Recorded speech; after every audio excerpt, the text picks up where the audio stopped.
Buenas tardes. En primer lugar, mi más sincero agradecimiento al Centro de Investigaciones Precolombinas de Argentina por la invitación a participar en este coloquio argentino-peruano. Mi intervención se titula El Amazonas, un río andino. Decir que la Amazonía es un inmenso valle regado por el río Amazonas y sus afluentes es una verdad de perogrullo. No lo es intentar señalar cómo se constituye el Amazonas y sobre todo cuáles son sus orígenes, tema sobre el cual se repiten verdaderas simplezas. Mientras los brasileños afirman que este nace en la ciudad de Manaos, en el lugar donde el río Negro vierte sus aguas en el Solimoes, los peruanos señalamos que se trata de un error, ya que es obvio que el río en cuestión nace a la altura de la ciudad de Nauta, capital de la provincia de Loreto, en Perú, por supuesto, punto en el cual el Marañón desde el oeste confluye con el Ucayali, que procede del sur. Los países vecinos como Ecuador y Colombia suscriben este punto de vista en los hechos.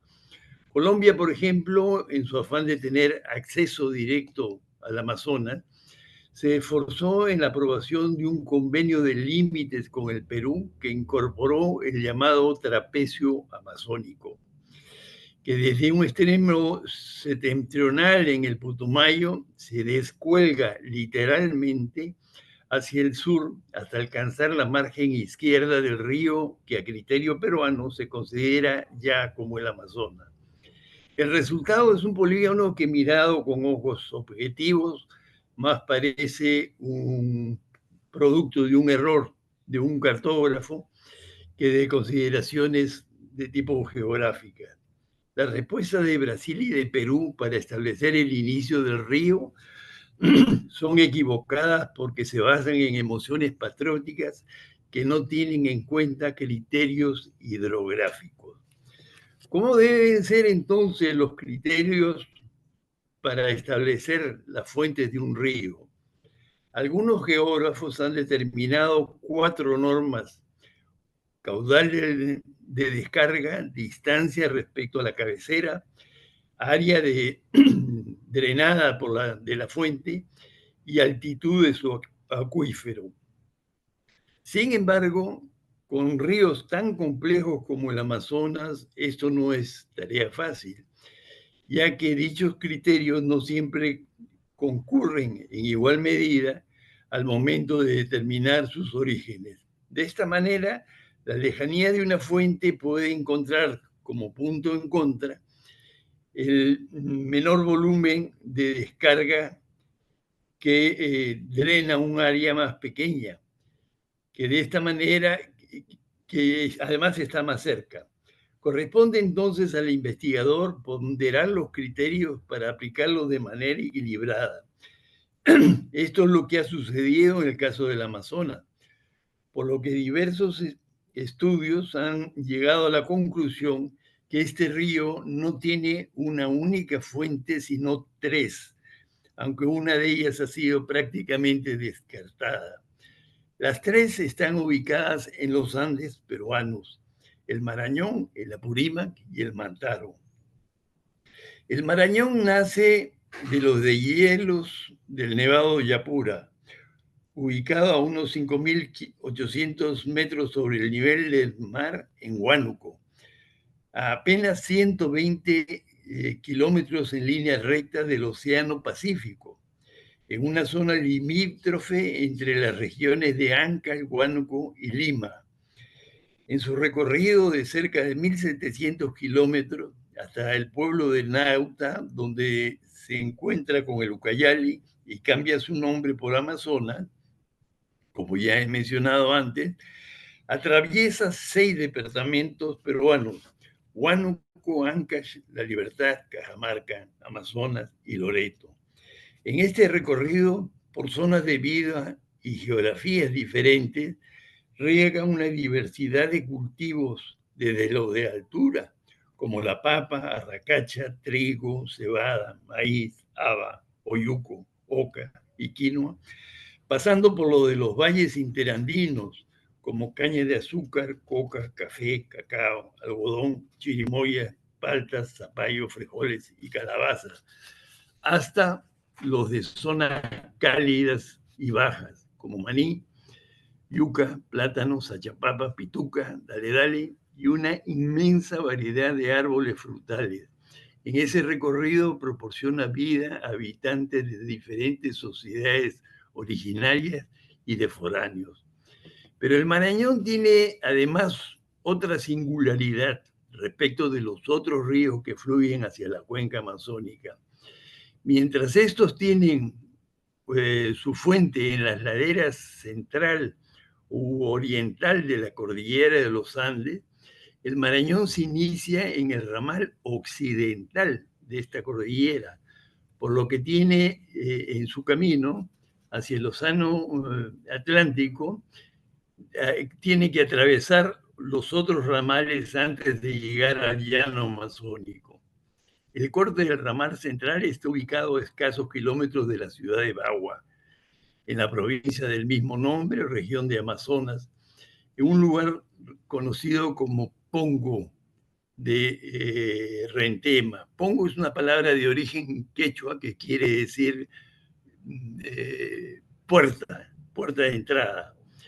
El corte del ramal oriental, llamado Manseriche, el Pongo de Manseriche, se encuentra en la provincia de Condorcanqui, en Amazonas, y constituye un cañón de 11 kilómetros y es el más largo y turbulento de los pongos existentes en el Perú.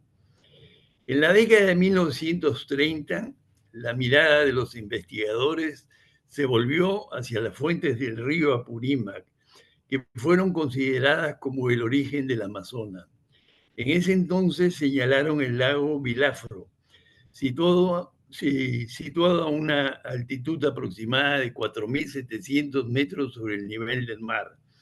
3 décadas más tarde, el geógrafo peruano Carlos Peñerrera fue el primero en precisar que las aguas que descienden del nevado Mismi, ubicado en Arequipa, en el sur del Perú, a una altitud de 5.539 metros sobre el nivel del mar, constituyen la fuente más alejada de este río que conforma el Amazonas. Dichas fuentes incrementan el canal de las quebradas Carhuasanta y Apacheta, que corren hacia el norte y desembocan en el río Apurímac, palabra que proviene del quechua Apu, señor por antonomasia, y Rímac, elocuente, hablador, que a su vez, luego de cambiar de nombre por N al recibir las aguas del Mantaro y después por Tambo al acogerlas del río Perené, forma el Ucayali al unirse con el río Urubamba, que proviene de Cusco, en la localidad de Atalaya. En 1982, una costosa expedición liderada por el oceanógrafo Jacques Cousteau confirmó la teoría de Peñerrera. A pesar de controversias posteriores, la determinación de esta fuente como la más lejana ha prevalecido en el tiempo. En su trayecto hacia el este, el Apurímac baña las tierras de los departamentos de Arequipa, Cusco y Ayacucho y alimenta diversos cultivos y proporciona vida a moradores de lenguas quechua y arawak. En 2014, dos investigadores de Norteamérica, James Compton y Nicholas Trapevich, señalaron que el Mantaro constituye la fuente más distante que la de la Apurímac. Dicho río nace en el lago de Junín, en la pampa del mismo nombre, que capta sus aguas de los altos nevados de Rumicruz, situado a una altitud de 5.220 metros sobre el nivel del mar. Ellos señalaron que el Mantaro es 75 kilómetros más largo que la Apurímac, 809 kilómetros frente a 734 respectivamente. Si bien esto es cierto, el Mantaro tiene el problema que su caudal se interrumpe varios meses al año, por lo que sus aguas no completan la travesía hacia la boca del Amazonas. Por esta razón, las dos fuentes que se consideran las principales del Amazonas son el Apurímac, por su extensión, y el Marañón, por su caudal.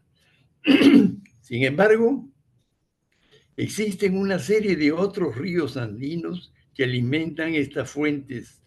En el caso de las aguas del Apurímac, después de dos cambios de nombres que ya he señalado anteriormente, al encontrarse con el Urubamba, que procede del Cusco, es bautizado una vez más como Ucayali. Aguas abajo, el Ucayali recibe las aguas del río Pachitea, que a su vez recoge las de los ríos de caudal mediano, también de origen andino. Por su parte, el Marañón recibe afluentes procedentes de los Andes ecuatorianos, entre los principales, de oeste a este. Por su margen izquierda están el Chinchipe, Santiago, Morona, Pastaza, Tigre y Corriente. Y por su margen derecha, el Guallaga, que nace a 4.000 metros de altitud en el departamento de Pasco, en los Andes centrales del Perú. Y antes de verter sus aguas, atraviesa las regiones de Huánuco, San Martín y Loreto. Ya con el nombre de Amazonas, al confluir con el Ucayali, al confluir el Ucayali con el Marañón, el más importante afluente que recibe este río en territorio peruano por su margen izquierda es el Napo, que también nace en Ecuador, y el Putumayo, que nace en los Andes de Colombia y de Ecuador y define buena parte de la frontera entre estos dos países y la totalidad de la frontera de Colombia con el Perú, antes de desaguar en el Amazonas brasileño. Otros ríos andinos vierten sus aguas en el Amazonas ya en territorio brasileño. Son el Caquetá, que allá se conoce como Yapurá, el Baupés y el Río Negro. Y en el sur, el Madre de Dios, que nace en Perú, en las estribaciones meridionales de la cordillera de los Andes, ingresa al territorio boliviano y al encontrarse con el Beni, también de nacimiento andino, recibe el nombre de Madera, antes de desembocar en el Amazonas con el nombre en el Amazonas brasilero, con el nombre de Madeira. El río Amazonas puede ser considerado como un inmenso sistema cardiovascular, con el corazón que impulsa sus aguas en los Andes, una extensa aorta constituida por su canal central que va mutando de nombre, Ucayali, Marañón, Solimoes y Amazonas, producto de la cambiante voluntad de los países por los cuales atraviese, y miles de venas, arterias y vasos sanguíneos que irrigan la región y generan cursos y cuerpos de agua de diversas características y denominaciones: ríos, quebradas, caños, zacaritas, furos, igarapés, cochas, tipiscas, aguajales, entre otros muchos. Pero los ríos andinos son decisivos en la conformación del Amazonas, no solo por ser los principales alimentadores de su caudal y los más lejanos desde su desembocadura, sino porque aportan un elemento fundamental para su vida: nutrientes. Los limnólogos han clasificado los ríos amazónicos en tres grandes categorías: los ríos de aguas blancas, los ríos de aguas claras y los ríos de aguas negras. Las aguas de los primeros son claras porque en sus cabeceras, porque discurren por lechos pedregosos, pero en su descenso adquieren color café con leche debido a los sedimentos en suspensión que acarrean. Estos ríos discurren a lo largo de las llanuras de inundación y depositan durante la temporada anual de vaciante limo que fertiliza los suelos de las zonas aledañas a su cauce. Gran parte de ellos nacen en los Andes peruanos, mientras que otros se originan en los Andes bolivianos, colombianos, ecuatorianos. todos los cuales han sido ya antes mencionados. Los bosques inundados por este tipo de ríos son los más productivos porque crecen sobre suelos profundos con gran cantidad de nutrientes. Sin estos sedimentos, las barcias de la llanura amazónica en Brasil colapsarían, según opinión de un autorizado biólogo. Por su parte, los ríos de aguas claras discurren a través de sedimentos de rocas cristalinas de silicato y cuarzo. Sus aguas son limpias y transparentes, ya que acarrean escasa cantidad de nutrientes y son pobres en materia orgánica en suspensión. Sus cauces son bastante estables y presentan riberas altas. Son frecuentes en Brasil, donde nacen en los escudos de Guyana y de Brasil. En Perú, los ríos de aguas claras son de porte mediano y nacen en las primeras estribaciones andinas. Son los casos de los ríos Aguaitía, Cuyabatay, Potro y Paranapura, entre otros. Por último, los ríos de aguas negras nacen en la misma Amazonía y deben su color té oscuro, al hecho de que sus aguas lavan los taninos y otras sustancias de la materia orgánica en putrefacción de los bosques aledaños. Sus aguas son muy ácidas y contienen escasos nutrientes. Su vida acuática es pobre, tanto en peces como en vegetación. El representante más conspicuo de este tipo de ríos en el Perú es el Nanay, vecino a la ciudad de Iquitos. Por supuesto, el color y la composición de las aguas de los ríos cambia de acuerdo. Estos van mezclando sus aguas entre sí. Un caso emblemático es el del río Negro, cuyas aguas oscuras adquieren color café con leche cuando se unen con la del Amazonas en las riberas de la ciudad de Manaus, en Brasil. De los ríos y los hombres.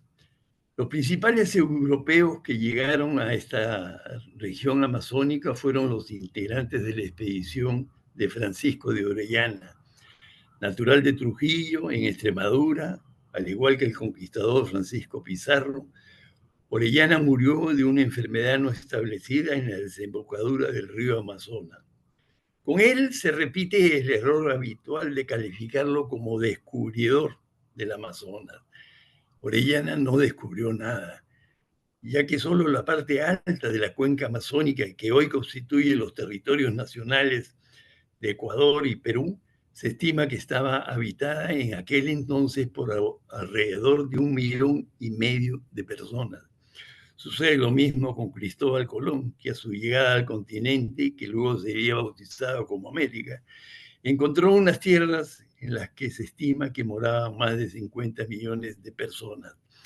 Aunque lo dicho no desmerece el valor de la proeza de un pequeño grupo de personas embarcadas en una aventura en un mundo desconocido y hostil, el adjetivo de descubridor no es más que expresión del carácter etnocéntrico de la empresa, que luego se afianzará en hechos concretos como las tomas de posesión realizadas por los conquistadores.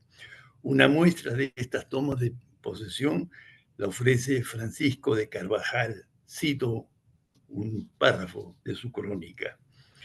Otro día, a hora de vísperas, vino el dicho cacique y trajo consigo otros 3 o 4 señores, que los demás no pudieron venir por estar lejos, que otro día vendrán. El capitán Francisco de Orellana les hizo el mismo recibimiento que al primero y les habló muy largo de parte de su majestad. Y en nombre de su majestad tomó la posición de dicha tierra. Y así hizo a todos los demás que después de esta provincia vinieron, como por ejemplo, como dije, eran 13, y en todos tomó posición en nombre de su majestad.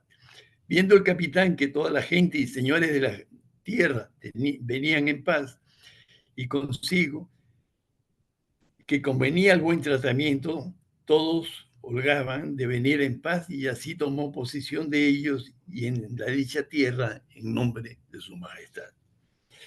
¿Qué pudieron entender los caciques de estas palabras pronunciadas en una lengua desconocida por gente extraña y vestida de manera extravagante?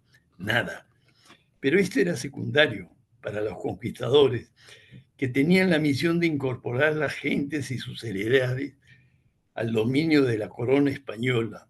Y esto fue solo el inicio de una larga historia que luego pasó por reducciones misionales, encomiendas, persecución a los que se fugaban, sanciones drásticas a quienes mataban curas y soldados, y sobre todo por muertes masivas causadas por los malos aires traídos por los recién llegados, que aunque los indígenas no comprendían su origen, sí la relacionaban con su presencia.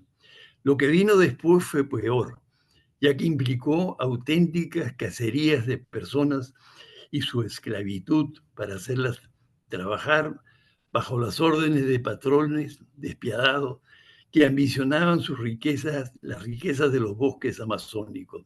Se sucedieron los auges extractivos que alimentaron la riqueza de los países que emergían como líderes de la revolución industrial.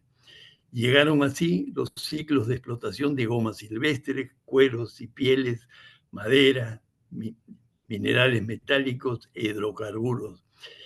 Y luego las iniciativas oficiales para convertir los bosques en plantaciones forestales de cacao y de palma aceitera. Y las iniciativas no oficiales que expandieron el cultivo de la coca con la finalidad de fomentar el comercio ilícito de droga. Aparejado con esos procesos llegó la violencia social, el tráfico de personas y el deterioro de modos de vida de muchos pueblos originarios que habían construido a lo largo de los siglos estrategias adaptativas a un medio difícil al que lograron convertir en su hogar. Y también la violencia política que ha prosperado en un medio en el que el deterioro moral ha ido de la mano con el auge económico. Lamento también con esta visión pesimista de la historia, pero no puedo hacer otra cosa si quiero ser consecuente con mis convicciones. No obstante, la esperanza aún se mantiene basada en la inmensa capacidad demostrada por la humanidad durante su existencia de resurgir de su ruina para intentar nuevamente seguir un mejor camino. Muchas gracias.